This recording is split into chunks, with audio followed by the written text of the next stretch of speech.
important events that would have taken place in our country over the past week or so. And as is the norm, we always have a packed agenda of issues to discuss. I want to begin, as I would normally do, by inviting our viewers and listeners who are joining us on television from West Coast Berbice, Region Number 5. Welcome to another program of Issues in the News.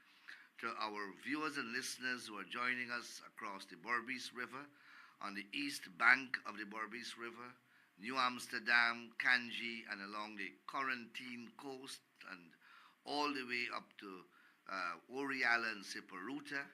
Those of you who are joining us from Region 6 on television, welcome to another program of Issues in the News. To our viewers and listeners who are joining us on Freedom Radio from Robb Street, Georgetown, welcome to another program of Issues in the News. And last but not least, to our thousands of viewers and followers who are joining us on Facebook Live right across the length and breadth of Guyana, the Caribbean, North America, Europe, Asia, and as far as Australia. Welcome to another program of Issues in the News. Please share this program. Press that share button on your computer, on your phone, on your iPad, or whatever device you're using to view this program. Share it widely so that all your friends and followers can join us in tonight's discussion. Share the program so that all your friends and all your followers can join us, and we can have the widest possible audience in tonight's discussion. Also, use the comment section on your instrument to indicate to me your views, to convey questions to me, and to invite discussions on any particular issue that you would like us to discuss. But normally I always have such a packed agenda to discuss that I hardly get time to look at the comment section. But please, I look at it even after the program. So don't feel hesitant to put your comments, your questions, or your views in the comment section of your instrument so that we can have a discussion. So there are many issues that are making the news that I would like to make comments on. And I want to begin by a story that is being carried both in the conventional media and the social media regarding the use of certain expressions in the National Assembly of our country. So you would appreciate, and anyone who has any fleeting acquaintance with Parliament and parliaments and parliamentary processes would know that there are rules governing what is said in the Parliament and governing basic conduct of members in the Parliament as well as visitors in the Parliament. There is, for example, a dress code. There is a manner of how you address the Speaker. There is a manner in which you address colleagues, parliamentarians. And there are various rules contained in the standing orders and in standard parliamentary practices regarding the manner of speaking. And likewise, there is in every parliament a glossary of expressions that are considered unparliamentary expressions, and parliamentarians are prohibited by the rules of Parliament from using these types of terminologies and these expressions. That is a standard set by almost every parliament on the planet. And it is nothing new. It dates back for centuries. So Guyana, like the rest of the Caribbean and Commonwealth, we inherited our parliamentary practices and procedures from Great Britain because of our historical colonial experience. So we inherited our standing orders. Most of the standing orders of parliaments of the Commonwealth say that where the standing orders of that particular jurisdiction is silent on a particular matter, one must refer to the practice and procedure in the United Kingdom for guidance. That's an outstanding provision that is in the standing orders of almost every parliament in the English-speaking Commonwealth. Guyana is no different.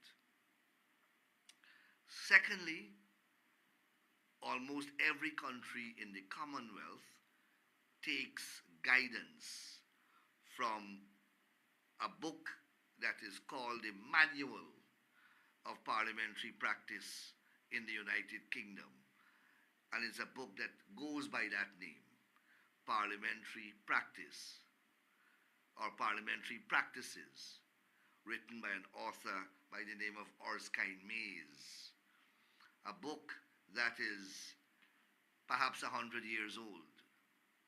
And it is regarded as the authority in respect of parliamentary practice and procedures, not only in the United Kingdom, but in every country that inherited the parliamentary system of the United Kingdom. And I speak here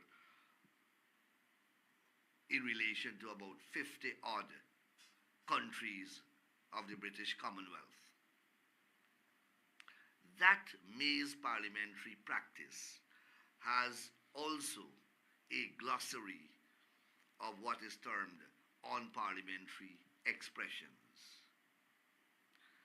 And parliamentarians in the United Kingdom and the rest of the Commonwealth are guided by that very glossary of prohibited phrases and words. In Guyana, we have a similar glossary. It is not a new creation. It has been with our parliament since independence, since 1966.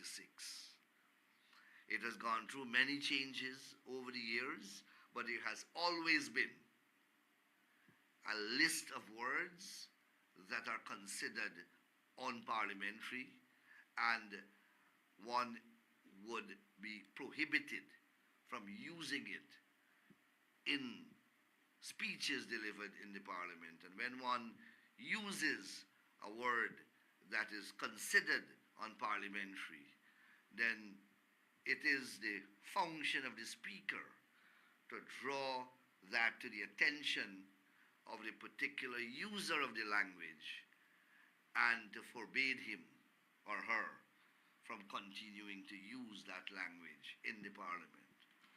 If you look at many of my presentations, you would see the Speaker of the National Assembly, Mr. Manzoor Nadir, reminding me whenever I use a parliamentary and unparliamentary term that I cannot use such a term.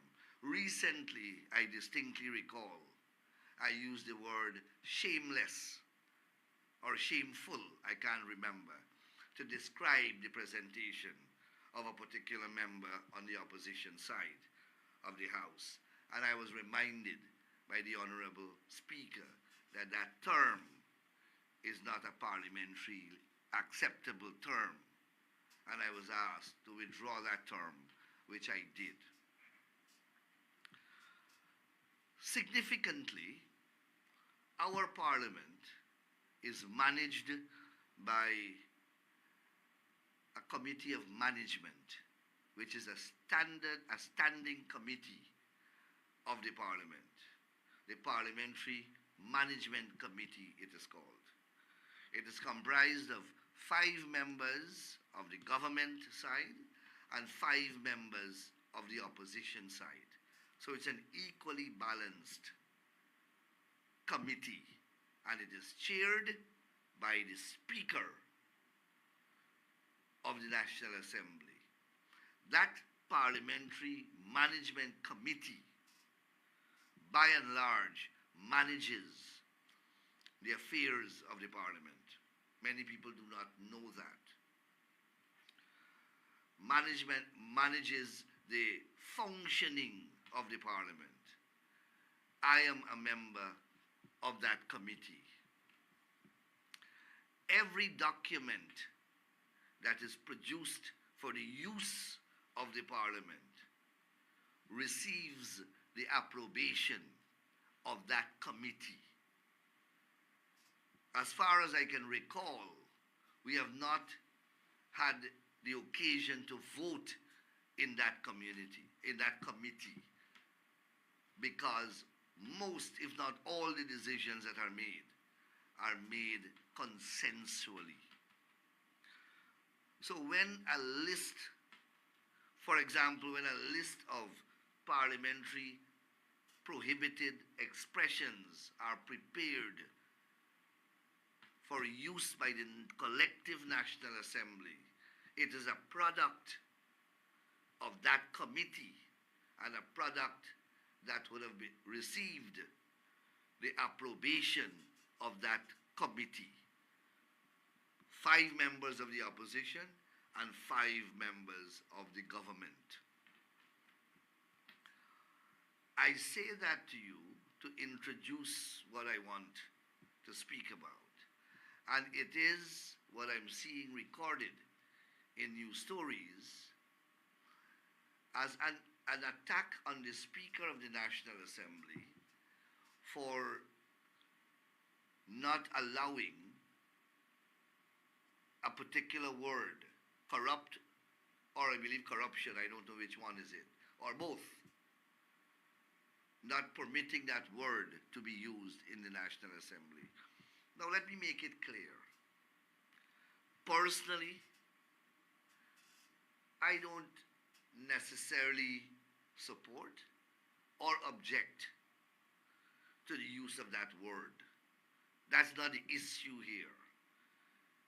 The issue is the unfair attack on the Speaker of the National Assembly for prohibiting the use of those words.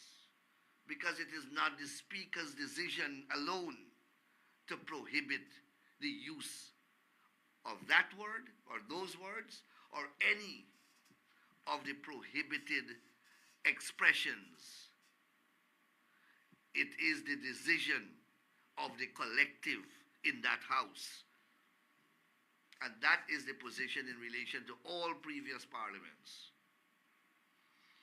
The Speaker alone must not be hung out to dry.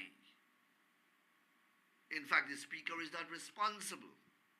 The Speaker is simply enforcing rules that we have made as members of Parliament to regulate our own affairs. The Constitution of our country provides very clearly that Parliament shall make rules for the conduct of its affairs. And that is what we have done. The standing orders are made by us to regulate our own conduct. It is simply enforced by the Speaker because he is the chairman of the proceedings. And we, by those very standing orders, have made him the chairman of the proceedings. So the catalogue of prohibited expressions or unparliamentary expressions is a product of us, members of the National Assembly. And it is highly hypocritical. It's highly duplicitous. It is morally wrong for one parliamentarian to convey the impression that the Speaker is muzzling debates in the Parliament because of the prohibition against the use of certain language or certain words or expressions, when it is us, members of the Parliament, that have catalogued these words and have made a decision that they will be construed and regarded as unparliamentary expressions. We can't do that to another person. And I have here, as part of the handbook, there's a book called the Handbook for Members of the National Assembly. I have a photocopy of the cover of the book, a handbook for members of the National Assembly. And this handbook, the latest publication of it was in 2021. But it has been there long before that. Since I entered the Parliament in 2006, this handbook has been there. And it has a list, a glossary of the unparliamentary expressions, a whole long list.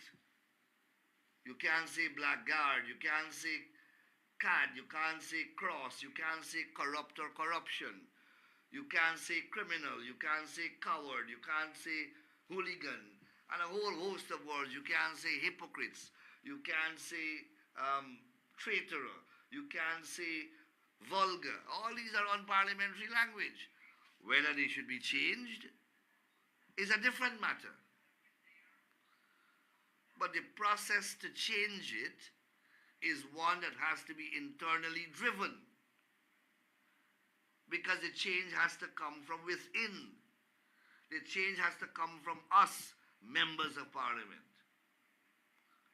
It is not a change that can be imposed externally.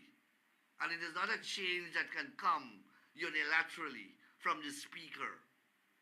We have created this list of forbidden expressions, and we have asked the Speaker, by virtue of the standing orders, to enforce the prohibition against their use in the National Assembly. So how can one member of the National Assembly now turn around and accuse the Speaker and blame the Speaker, rather, for prohibiting the use of whatever the terminologies are? Let the Parliamentary Management Committee be informed that the list of words should be reviewed, and let there be recommendations as to what should come out and what should go in, what should be deleted and what should be instituted. But you can't blame the Speaker of the National Assembly for this. But if blaming the Speaker is not bad enough, I read with utmost shock a Facebook post from a presidential aspirant, Nigel Hughes, on this matter. Now, let me pause here to say that in the estimation of some people, Nigel Hughes came to the political landscape with some amount of goodwill. Some people feel that, or felt so. Well, Nigel Hughes has contributed significantly to a rapid dissipation of that political goodwill. And save the package, save the veneer of sophistication.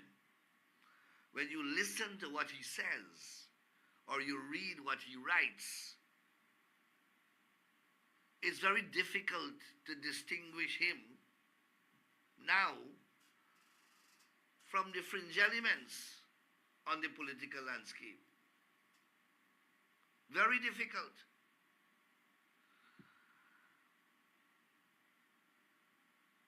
I have often said that there are certain people who do not have what it requires to play at a certain level.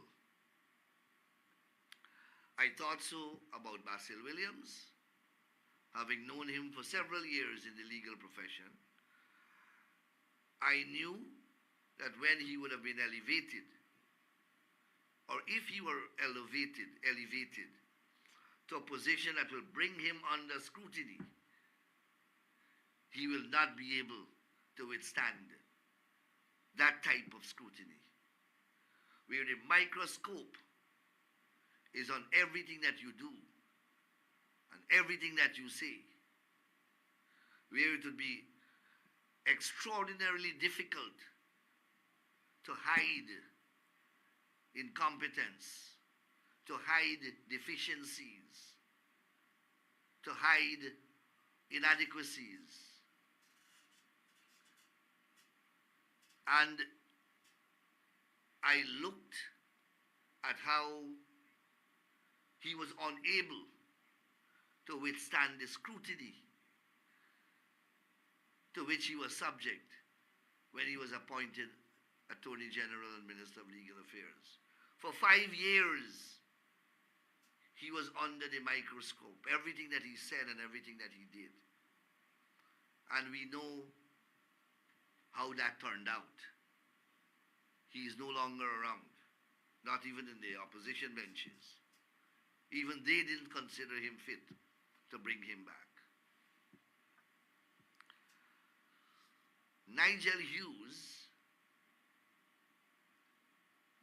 seemed to be enduring the same fate. As I said, in some quarters, he came with some degree of political goodwill. And since he became presidential leader of his party, every week we have been visited and bombarded with one outrageous statement after another. So much so that it is difficult now to distinguish him from the fringe elements. And who I call the fringe elements? Robert Corbyn, when he was opposition leader, had labeled a group of men the wild men of politics. That is the fringe elements that I'm speaking about. I often call them the Kool-Aid gang. The Kool-Aid gang. They drink everything you feed them without any filter whatsoever. Nigel Hughes is already there after just a few months of being made the leader of his political party. Having made those preliminary remarks, I come to a Facebook post made by Nigel Hughes some 10 hours ago, in which he blames the People's Progressive Party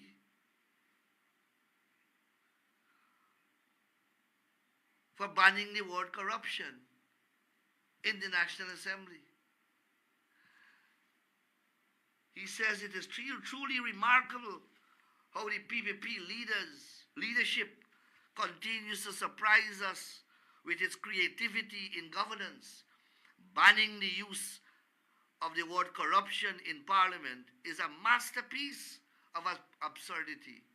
I'm saying to you, strip what he is saying here of the impressive package that he covers it with. And look at the content of what he is saying, and there is no difference between him and any of the fringe elements out there that are masquerading on the Facebook as talk show hosts, etc. Any one of them. There's no difference. You would expect that a lawyer, first and foremost, and a man of Nigel Hughes' caliber will be able to differentiate between the PPP leadership and the legislature. How Manzoor Nadir, functioning as speaker and invoking the standing orders and the rules and practices of the parliament, how does a ruling from the speaker in that regard graduate to become a decision of the People's Progressive Party leadership? How? You have to be a fringe element. You have to have no reasoning power to make that type of connection and nexus, because there is none. A decision of the parliament, a decision of the National Assembly of the country is not a decision of a political party. When Manzoor Nadir sits, he's not sitting there at Freedom House. Manzoor Nadir is not even a member of the People's Progressive Party. He's certainly not in the leadership of the People's Progressive Party. But the constitutional distinctions between the legislature, the executive, the judiciary is lost upon this gentleman. And somehow the speaker enforcing a rule of the parliament, a rule that is made by the parliamentarians themselves and given, and a rule that gives the speaker the power to enforce it against the MPs, is construed as a ban by the PPP on the use of the expression. This here is evidence. This type of reasoning is evidence that this gentleman is not qualified to come nowhere close to government, not even in a junior position, more so to head a government. It is the very same type of mentality, the same type of reasoning, the same type of cognitive process that has led him to articulate publicly that 33 is not a majority of 65. And although the world has condemned that mathematical gymnastics,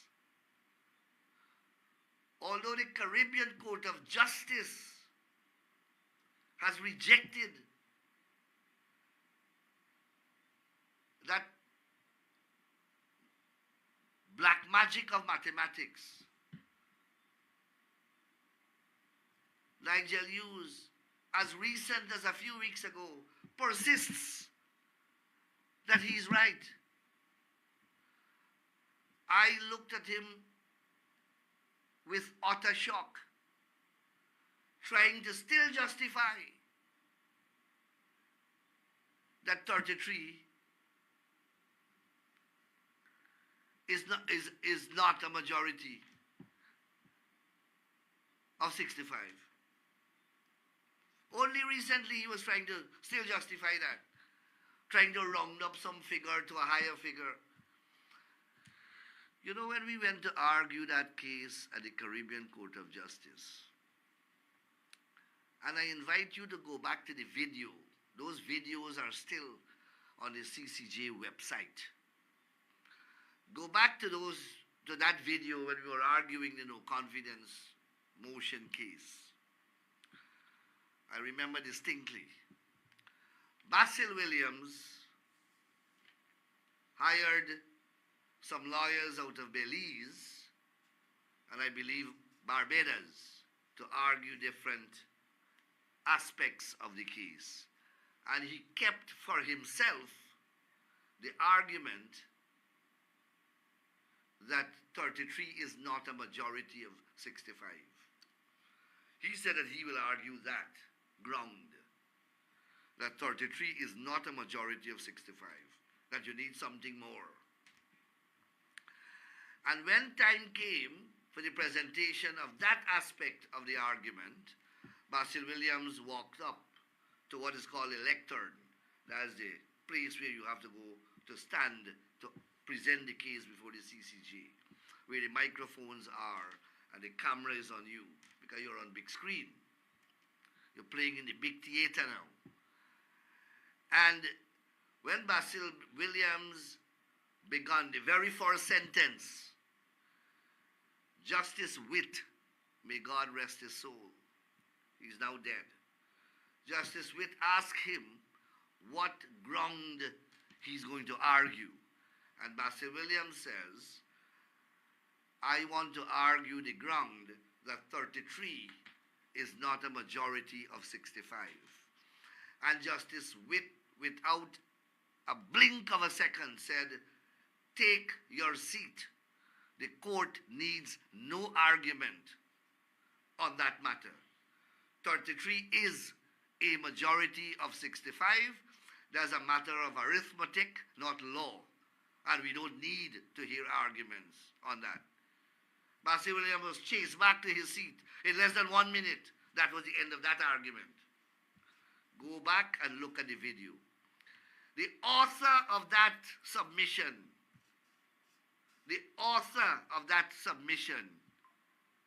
is Mr. Nigel Hughes. And that quality of reasoning and that manifestation of that quality of cognitive process is what permeates this gentleman's politics. And it is evident in trying to accuse the PPP of banning the use of the word corruption in the National Assembly. What you are witnessing here in this Facebook post is not an isolated expression of intellect or lack of it. It is symptomatic of how the gentleman thinks. Following that same line of logics, he believes that the Guyanese population will take him seriously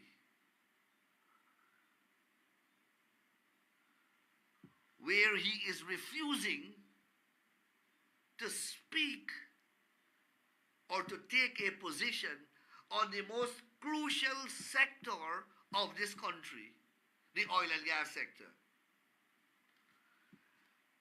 And he believes that the Guyanese population will excuse him on that ground.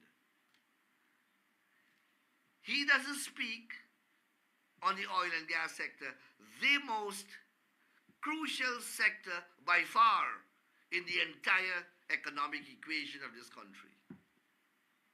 He doesn't speak on it. And he thinks that the Guyanese electorate will consider him a worthy leader. And why he doesn't speak on it? Because he has an admitted allegiance not to the country, not to the Guyanese population, not to the electorate, but he has an allegiance, accepted and admitted allegiance to the oil companies. And he is paid by the oil companies, and he continues to tell you, the electorate, that that is where my allegiance lies. It doesn't lie with you. It doesn't lie with the state of Guyana. It doesn't lie with your interest. It lies with the oil company.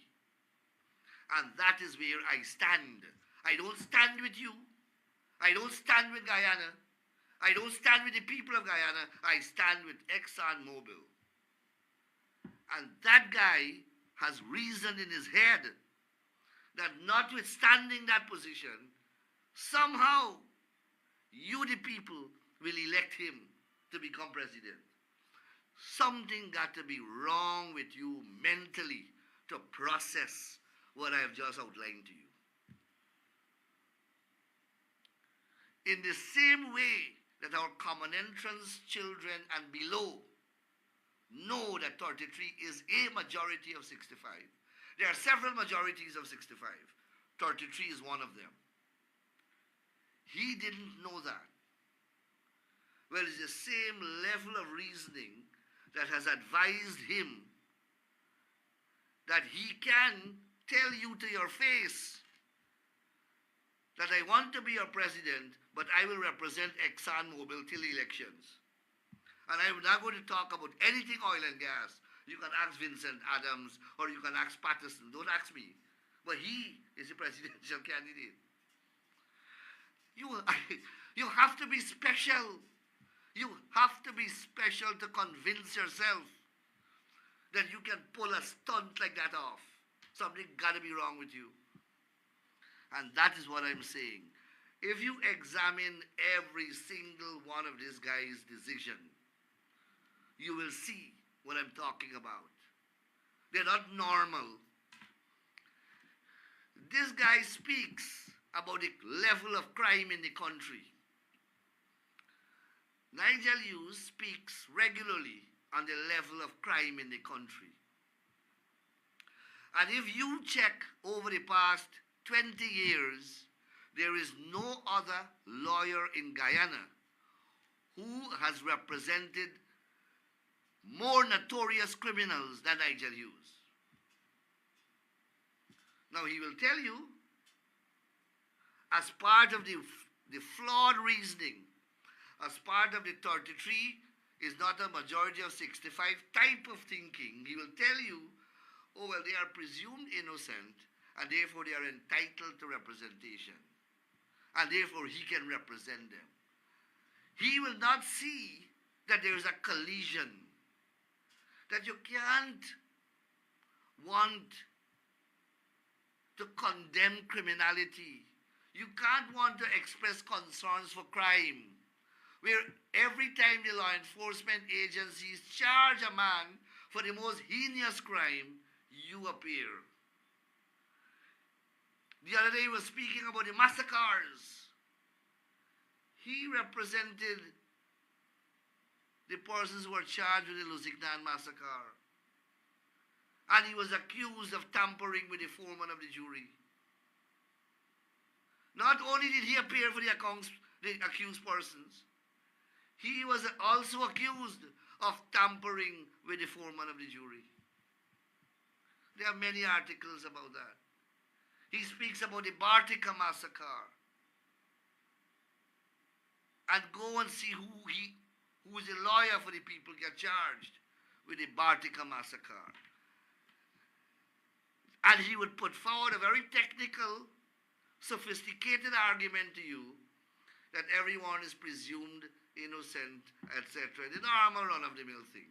He doesn't appreciate that in politics, you got to make certain choices.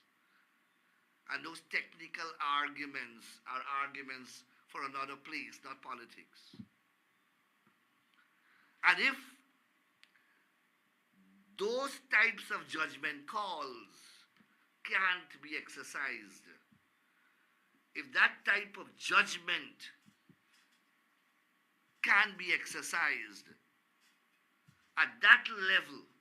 See that you can't have these conflicting positions. If you can't rationalize that by yourself, how can anyone entrust the complex task of government to you? How? How would anyone who is sensible entrust to you the task of government? How can the people of Guyana put their welfare in your hands when you don't know that 33 is a majority of 65? Or you don't know that you can't continue to be ExxonMobil lawyer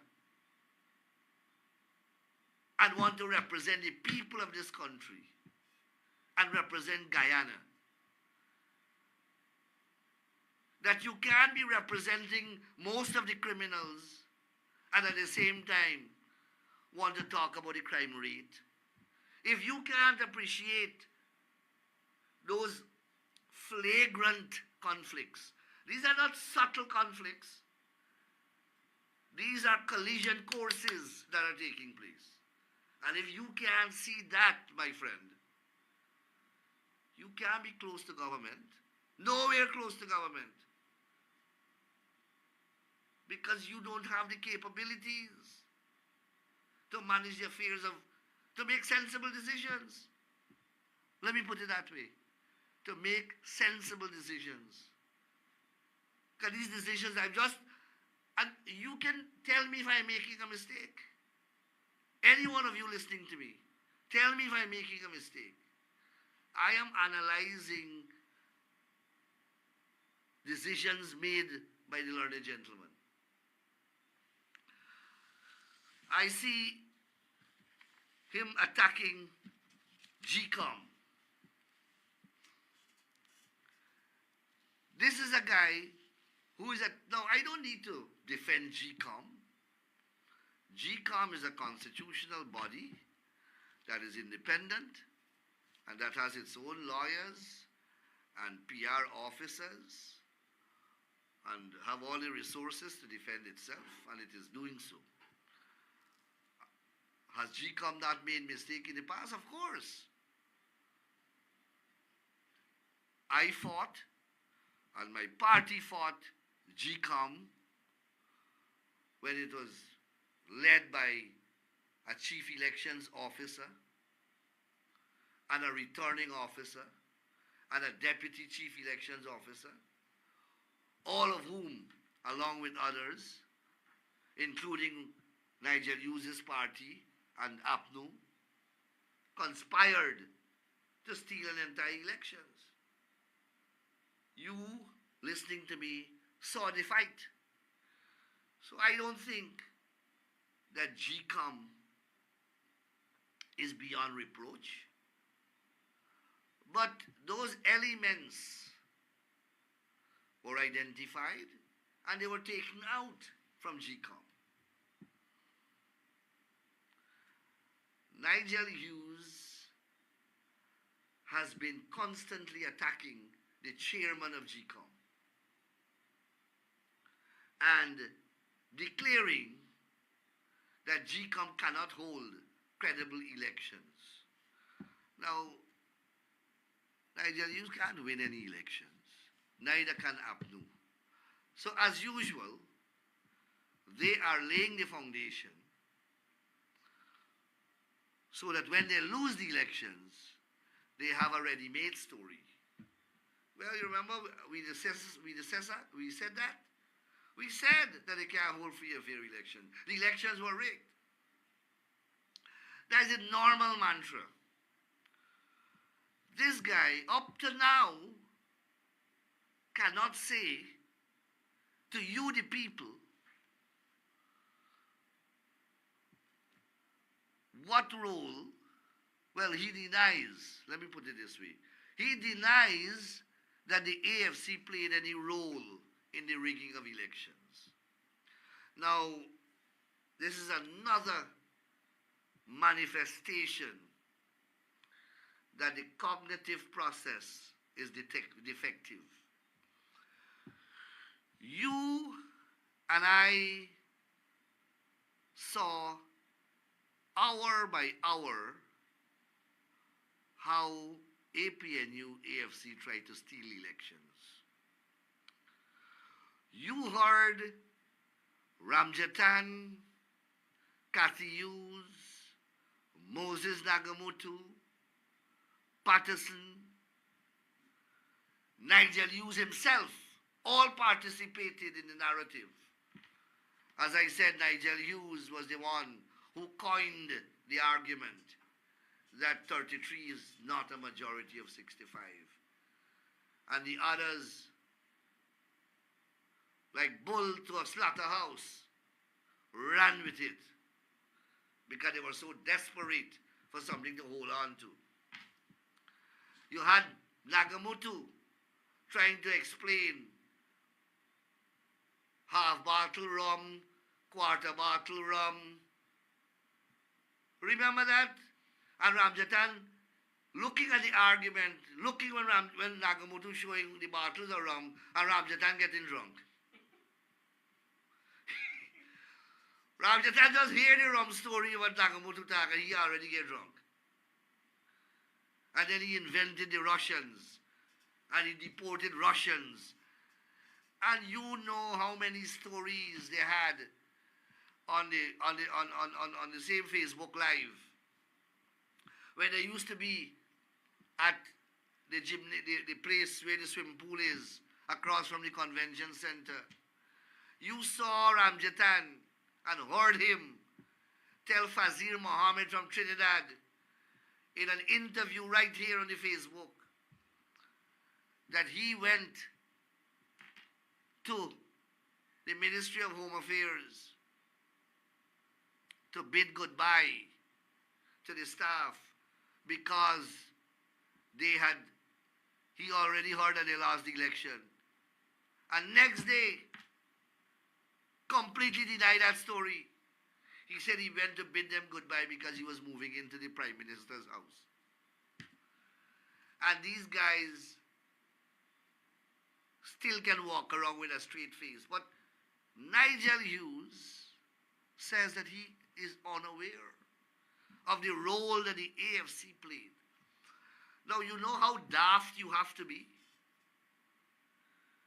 Do you know what is the level of your mental process to think that you can say that aloud and that it will be believed and that you have to now go and examine the role that your party played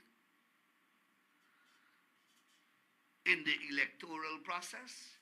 You have to go and examine that. Thousands of you who are listening to me, you are in America. You are in Canada. You are in the United Kingdom. You are in Europe. You are not in Guyana, but you know the role that they played. You are tens of thousands of miles away from here, but you know the role they played because you saw it. Nigel Hughes was living right here. He was part and parcel of the process. His wife was a leader. And still he doesn't know. And not only is he saying that, he's not saying that to himself, he's saying that aloud. And that is what I'm saying. Something is wrong with the reasoning process. It's fundamentally flawed for you to say that aloud when there is so much evidence. You have something called memory on your Facebook. There is a feature called memory where they throw up things. Go back to your 5-year memory around March of this year. All the images will come up again. And Nigel Hughes doesn't know. And he can say it That's the point I am making. You see, if he had stayed quiet and don't say anything, that is the exercise of judgment, good judgment. But when you can go and say it aloud, that you don't know, and you have to examine the role, well, then something is wrong mentally.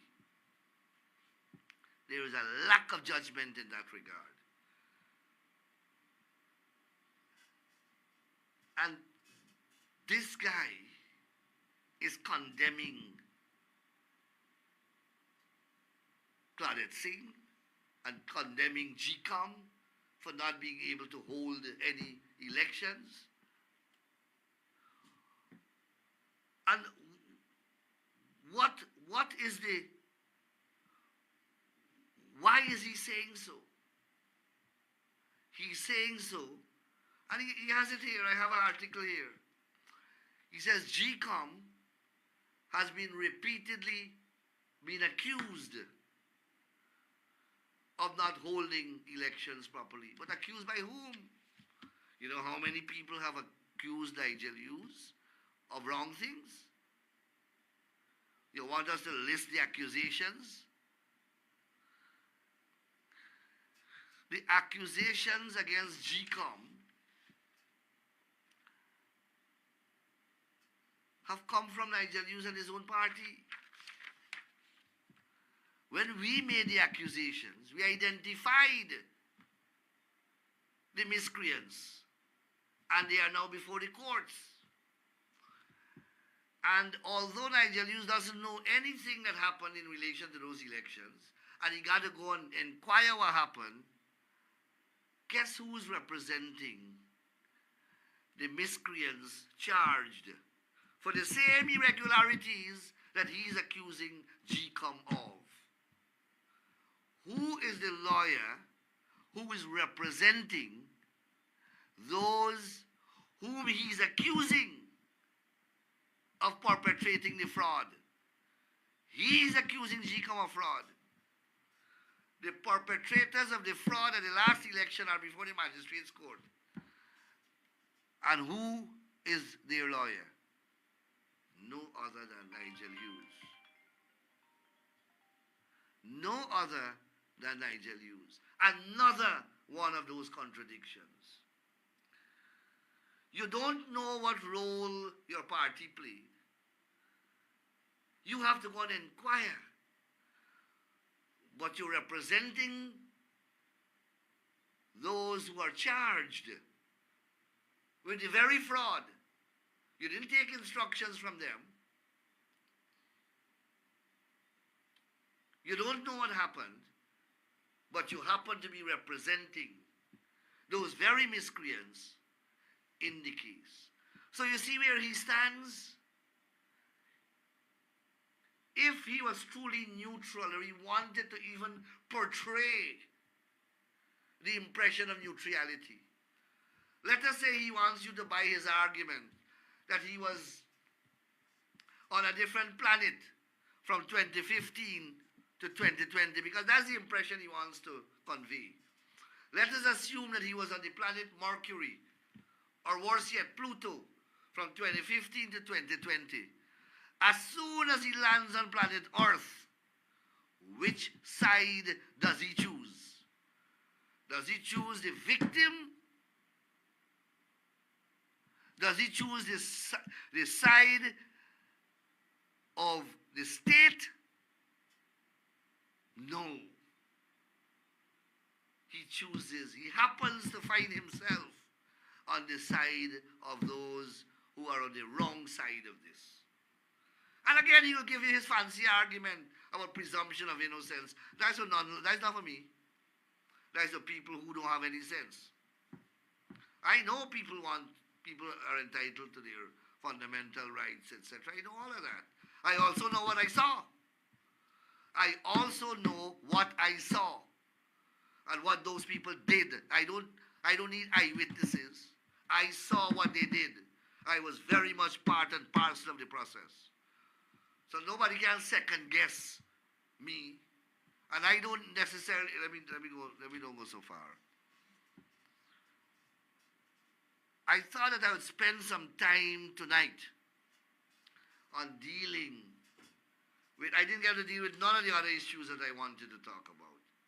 I just happened to deal with use tonight. Because, and I will come back to revisit these issues. I thought that I would graphically give you some examples to demonstrate and illustrate to you these massive contradictions in behavior that doesn't augur well for common sense and logic. And you can't put a person of that mentality anywhere close to government and governance. This country is too important. The lives of the people of this country are too important. As I said earlier, there are certain people who can't play at certain level. The inadequacies will become bare. The deficiencies will become flagrant. And that's what you're seeing there. I gave you the example of Basil Williams, and you saw, and now you are seeing here again.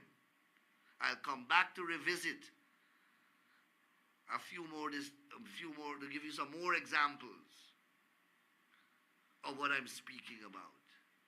There are certain people who simply can't be elevated to a certain level. They can't withstand it. It is not easy to play at this level. I said a few programs ago that the scrutiny will begin. Well, the scrutiny has commenced. My operator is signaling to me that we have come to program time. I want to thank you this hour in particular. Really fly out. I don't want to say flew out. Fly out. Because I have so many other issues to deal with. Friday, as you know, is our National Budget Day. And our Minister of Finance will be presenting our country's budget. And as you know, after budget, we are going to have budget debates. So you will miss a couple of programs. You will miss me because I will not be here. I think we will have a program next week, Tuesday, because I don't think budget debates will begin. So we'll have one more program until we go into the debates. So I want to thank you very much and join me next week as we continue our discussion. Enjoy the rest of the evening and enjoy the rest of the week. Stay healthy. Thank you very much.